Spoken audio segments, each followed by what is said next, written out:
नमस्कार दोस्तों। जैसा कि आपसे किए वादे के अनुसार मैं राजस्थान की अर्थव्यवस्था लेके आ रहा हूँ और आज आपका एग्ज़ाम भी है और सुबह की 5 बज रही है। लेकिन मैं चाहता हूँ कि आप जाने से पहले एक बार वीडियो अवश्य देखें।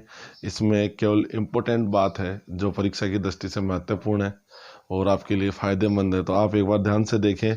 मैं ज़्यादा समय नहीं लूँगा, आपका जल्दी पूरा कराने की कोशिश करूँगा। अपन बात कर रहे हैं राजस्थान की अर्थव्यवस्था। अर्थव्यवस्था का मतलब इकोनॉमिकल, और इकोनॉमिकल की बात करें तो राजस्थान भारत का सबसे बड़ा राज्य है क्षेत्रफल की दृष्टि से, और भारत की इकोनॉमिकल लगभग राजस्थान पर निर्भर भी करती है। जैसे बाजरा है, बाजरा उत्पादन में अपन 1 नंबर पे हैं। काफ़ी जैसे खनिज संपदा है, उसमें भी अपना महत्वपूर्ण स्थान है। लेकिन मैं डायरेक्ट पर्सन पे आता हूँ जिनसे पर्सन पूछा जा सकता है। सबसे इम्पोर्टेंट यदि इकोनॉमिकल में पर्सन पूछा जाएगा तो वह होती है पंचवर्षीय योजना। पंचवर्षीय योजना, तो मैंने डायरेक्ट 12वीं पंचवर्षीय योजना की बात की है क्योंकि ये अंतिम पंचवर्षीय योजना थी जो 2012 से लेकर 17 तक चलाई गई थी। उसके बाद पंचवर्षीय योजना को बंद कर दिया गया। तो अंतिम पंचवर्षीय योजना यदि पूछी जाए तो आपको लिखना है कि 12वीं पंचवर्षीय योजना अंतिम पंचवर्षीय योजना थी। यदि प्रश्न इस प्रकार हो कि राजस्थान में या पूरे भारत में अब तक कितनी पंचवर्षीय योजना बनी, तो कितनी बनी? 12। ये ध्यान में रखना। 12वीं पंचवर्षीय योजना का समय था 2012 से लेकर 2017 तक। पंचवर्षीय योजना की शुरुआत 1 अप्रैल 2012 से हुई थी और समाप्ति 31 मार्च 2017 माना जाता है।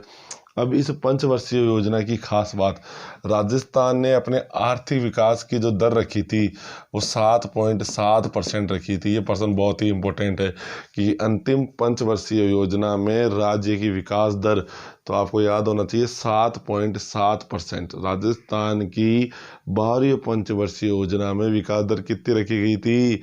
7.7%। फिर उसके तहत कुछ लक्ष्य निर्धारित किए जाते हैं कि हमें इतना खर्च इस पे करना है, इतना खर्च इस पे करना है। तो राजस्थान ने जो अंतिम पंचवर्षीय योजना थी उसमें सबसे ज़्यादा प्राथमिकता दी ऊर्जा को। किसको दी? ऊर्जा को। किसको? ऊर्जा को। ऊर्जा पे उन्होंने 36.92% खर्च करने का निर्णय लिया। 36.92% ऊर्जा पर। तो आपको पूछा जा सकता है कि 12वीं पंचवर्षीय योजना में राजस्थान ने सबसे ज़्यादा खर्च किस क्षेत्र में करने का निर्णय लिया? ऊर्जा में। यदि दूसरे क्षेत्र की बात करें तो वो क्षेत्र आ जाएगा आपका सेवा। सेवा में मतलब राजकीय सेवा, कई सेवाएं आ जाती है, उनमें 35.28% खर्च करने का निर्णय लिया। तो दो मुख्य क्षेत्र हैं जिनमें राजस्थान ने 12वीं पंचवर्षीय योजना में सबसे ज़्यादा खर्च किया था। तो आपको याद होना चाहिए, पहले नंबर पे ऊर्जा और दूसरे नंबर पे सेवा। ये याद नहीं हो तो भी चलेगा, लेकिन इतना जरूर याद होना चाहिए, सबसे ज़्यादा ऊर्जा, दूसरे नंबर पर सेवा। अब देखो पंचवर्षीय योजना से जुड़ी हुई कुछ महत्वपूर्ण हरित क्रांति की शुरुआत।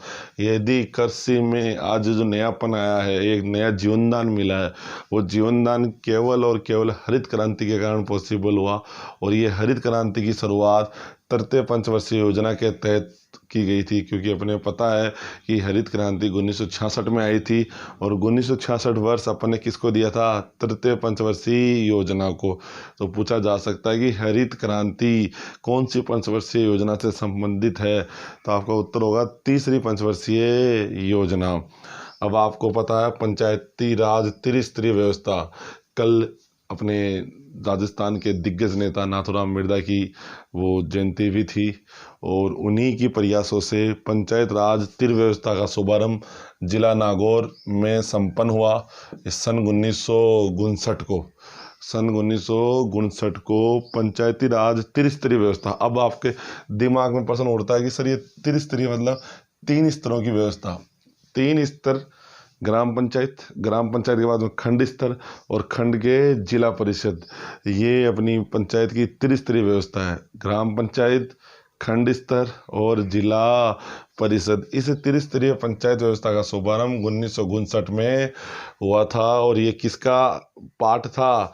द्वितीय पंचवर्षीय योजना का। तो ध्यान रखना, तीसरी पंचवर्षीय योजना में हरित क्रांति, दूसरी पंचवर्षीय योजना में पंचायती राज त्रिस्तरीय व्यवस्था का शुभारंभ कहाँ हुआ? नागौर में। कब हुआ? 1959 में। अब ये योजना, पंचवर्षीय योजना का बंद करने का कारण, सबसे बड़ा कारण यहाँ है कि 1 जनवरी 2015 को योजना आयोग को समाप्त करके नीति आयोग का गठन किया गया था। 1 जनवरी 2015 को योजना आयोग को पूर्णतः समाप्त कर दिया गया और उसके जगह किसका गठन किया गया? नीति आयोग का। और नीति आयोग को सरकार का थिंक टैंक बोला जाता है। आपसे पूछा जा सकता है कि निम्न में से सरकार का थिंक टैंक है, तो वहाँ ऑप्शन मिल सकता है नीति आयोग, योजना आयोग, दोनों, और इनमें से कोई नहीं। तो आपका सीधा ऑप्शन होना चाहिए थिंक टैंक किसे बोला गया है? नीति आयोग को। तो इसका पदेन अध्यक्ष कौन होता है? प्रधानमंत्री। योजना आयोग में भी पदेन अध्यक्ष प्रधानमंत्री था और यहाँ भी पदेन अध्यक्ष का पद प्रधानमंत्री को दिया गया है। ये नीति आयोग की गठन 2015 में हुआ। पहला उपाध्यक्ष अरविंद पनगड़िया को बनाया गया।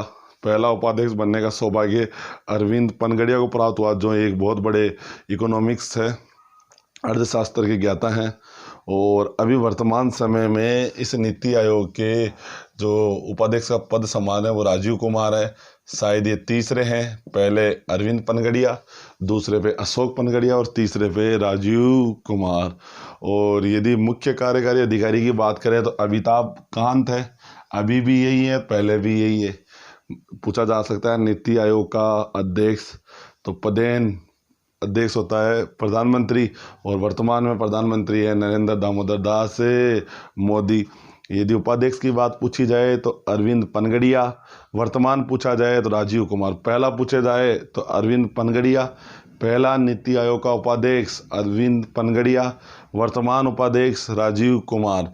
मुख्य कार्यकारी अधिकारी, इसको अपन CEO भी बोल सकते हैं, वो अपने अमिताभ कांत है। अब देखो, राजस्थान राज्य देश का सबसे बड़ा राज्य है, तो इसमें कोई अतिशयोक्ति नहीं है कि किसी भी चीज़ की शुरुआत राजस्थान से नहीं की जा सकती। हर चीज़ की शुरुआत राजस्थान से होती है। तो मैं आपको बताने का प्रयत्न कर रहा हूँ कि जो देश में जिनकी शुरुआत राजस्थान से हुई वो कौन कौन सी चीज़ें। देश का पहला योग चिकित्सा में अनुसंधान केंद्र कहाँ खोला गया? SMS अस्पताल। SMS अस्पताल जयपुर में खोला गया और 2016 में खोला गया था। तो 2016 में देश का पहला योग चिकित्सा में अनुसंधान केंद्र राजस्थान के SMS अस्पताल जयपुर में खोला गया। और फोलिक एसिड की दवाई बनाने का सौभाग्य भी देश में किसको प्राप्त हुआ? राजस्थान। तो राजस्थान देश का पहला राज्य था जिसने सबसे पहले फोलिक एसिड की दवाई बनाई। महिला बाल विकास संकुल सबसे पहले देश में 2017 ईस्वी में राजस्थान के अजमेर ज़िले में खोला गया। ये सौभाग्य भी राजस्थान को ही प्राप्त हुआ।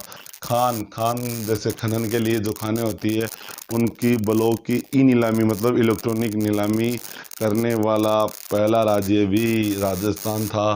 सौर नीति लाने वाला, क्योंकि राजस्थान मरुस्थलीय प्रदेश है, 61% भाग पर मरुस्थल है, इस कारण जो सौर ऊर्जा है जो सर्वाधिक सफल हुई वो राजस्थान में हुई। इसलिए देश का पहला राज्य जो सौर नीति लाने वाला है वो भी आपका राजस्थान है।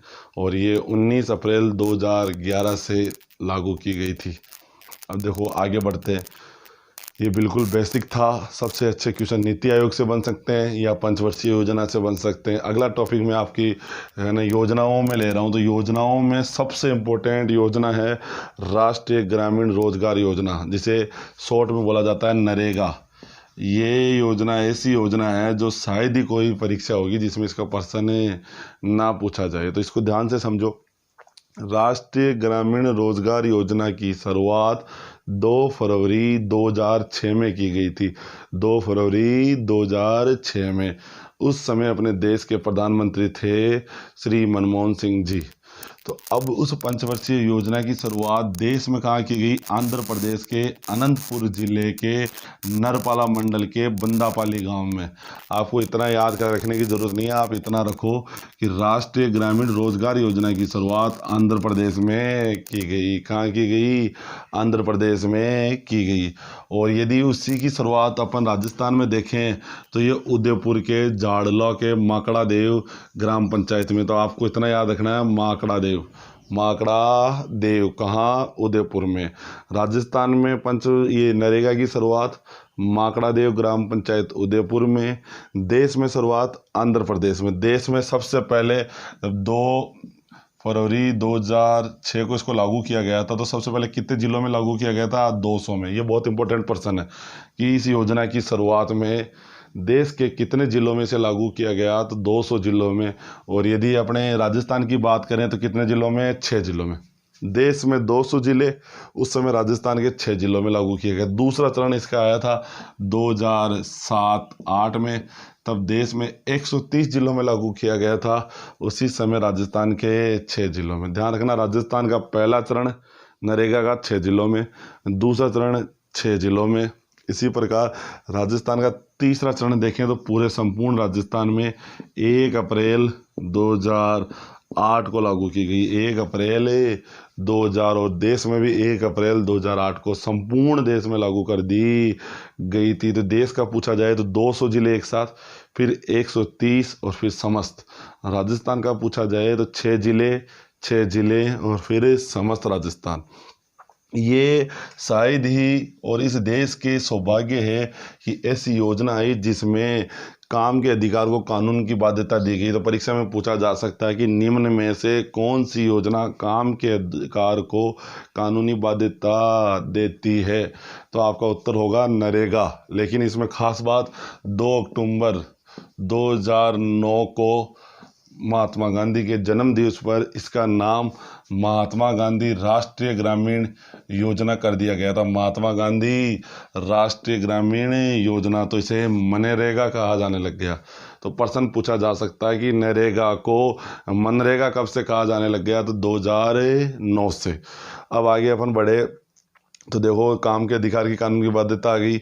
ये इसमें जो शेयर होता है कि जो भी मनरेगा के अंदर मजदूरी करने वाले व्यक्ति को जो मजदूरी मिलती है उसका 90% हिस्सा केंद्र देती है और 10% हिस्सा राज्य सरकार देती है। जैसा कि किसी मजदूर को 100 रुपये मिल रहे हैं तो 90 रुपये केंद्र ने दिए हैं और 10 रुपये अपने राजस्थान सरकार ने दिए हैं। मनरेगा ही अभी कोरोना में सबसे बड़ी योजना रही जो ग्रामीण बेरोजगारी को दूर करने में महत्वपूर्ण भूमिका निभाई। पूछा जा सकता है कि कोरोना में ग्रामीण अर्थव्यवस्था को व्यवस्थित रखने के लिए कौन सी योजना सफलतम रही? तो आपका उत्तर हो जाएगा मनरेगा, क्योंकि मनरेगा ही अभी रामबाण बन के आई थी। अब देखो, राज्य का पहला ऑर्गेनिक जिला मतलब ऑर्गेनिक के आधार पर कृषि करना। तो देश में पूछा जाए तो देश में पहला राज्य है सिक्किम। ऑर्गेनिक कृषि करने वाला देश का पहला राज्य है सिक्किम। और उसी प्रणाली को राजस्थान में कहाँ यूज़ किया गया? डूंगरपुर में सिक्किम की आधारित ऑर्गेनिक प्रणाली का प्रयोग करके कृषि की जाएगी। कौन से जिलों में? डूंगरपुर में। पूछा जा सकता है कि राजस्थान का ऑर्गेनिक कृषि पर आधारित जिला डूंगरपुर या सिक्किम की कृषि पर आधारित जिला डूंगरपुर, क्योंकि इस देश में पहली ऑर्गेनिक कृषि कहाँ की गई थी? सिक्किम में की गई थी। अब देश का सबसे बड़ा क्रूड ऑयल सेंटर कहाँ खुला? बीकानेर में। अब अपन राष्ट्रीय राजमार्ग आपको ज़्यादा याद नहीं रखने हैं, केवल 3 राजमार्ग याद रखने हैं। NH-15 याद कर लो पहले, NH-15, NH-71B और NH-8। आपको कितने याद रखने हैं? 15, 71B और 8। NH-15 की खास बात, ये राजस्थान से गुजरने वाला सबसे लंबा राष्ट्रीय राजमार्ग है। पूछा जा सकता है कि राजस्थान से गुजरने वाला सबसे लंबा राष्ट्रीय मार्ग कौन सा है? NH-15। सबसे छोटा NH-71B और सबसे व्यस्ततम, मतलब जिसपे हर समय गाड़ियाँ रहे, वो आपका हो जाएगा NH-8। तो 3 राजमार्ग आपको याद होना चाहिए, NH-15, NH-71B, NH-8। NH-15 सबसे लंबा राष्ट्रीय राजमार्ग जो राज्य से गुजरता है। 71B राज्य से गुजरने वाला सबसे छोटा राजमार्ग NH8 राज्य से गुजरने वाला सबसे व्यस्ततम राजमार्ग NH8। अब अपन बात करें भाई, ये राष्ट्रीय राजमार्गों की लंबाई के हिसाब से देखें तो राजस्थान का कौन सा नंबर है? राजस्थान का तीसरा नंबर। राष्ट्रीय राजमार्गों की लंबाई के हिसाब से पहला महाराष्ट्र है और अपना राजस्थान कौन से नंबर पे है? तीसरे। राष्ट्रीय राजमार्ग की दृष्टि से राजस्थान का नंबर कौन सा है? तीसरा। अब कोरोना महामारी एक बहुत ही भयंकर महामारी आई जिससे अभी तक निपटना मुनासिब नहीं हो पा रहा है। कोरोना महामारी की शुरुआत अपने कब हुई इसका तो अपन अंदाज़ा नहीं लगा सकते, लेकिन देश में शुरुआत इसकी दिसंबर 2019 से हो गई थी और शुरुआत चीन के वुहाना शहर से हुई थी। वुहाना शहर चीन से कहाँ से हुई पूछा जा सकता है कि कोरोना महामारी की शुरुआत चीन के वुहाना शहर से हुई और इसी के कारण देश में पहला जनता कर्फ्यू लगाया गया था। तो ये पूछा जा सकता है कि जनता कर्फ्यू कब लगाया गया? तो जनता कर्फ्यू 22 मार्च 2020 को लगा। ये देश में लगने वाला अपना एक प्रकार का अलग कर्फ्यू था। धन्यवाद साथियों।